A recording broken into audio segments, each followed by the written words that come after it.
Welcome back. We are now getting in a big lead in connection with the Mehul Choksi extradition case. It is a big win for the Indian agencies as the Belgian court has now given a nod to India for the extradition of Choksi, saying that the charges are valid. And now Mehul Choksi is left with just one appeal. My colleague Ananya Bhatnagar is joining us on the broadcast. Ananya, the fact that Choksi is now left with just one appeal has increased India's chances to finally get him here, back to the country. Well, absolutely.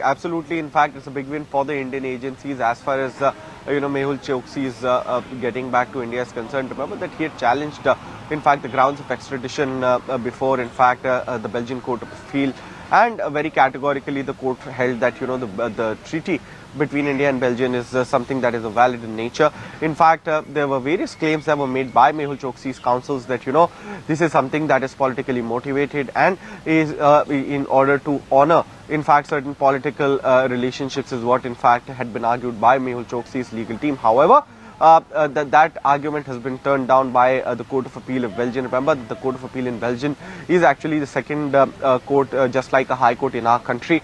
And the final appeal lies in fact, the Court of Cassation, which is in fact the kind of a Supreme Court in Belgium. And now Mehul Choksi is left with only one appeal before the Court of Cassation. But whether or not that in that Mehul Choksi would succeed is something that we'll have to wait and watch for. Because remember that recently, in fact, Crown Prosecution Services from UK had actually visited India. They took a complete view of the Tihar jail and various other jails in order to actually get a hold of how people who are extradited to India would actually be treated. We are already seeing Tawur Rana, the 2611 mastermind, being kept in the Tihar jail.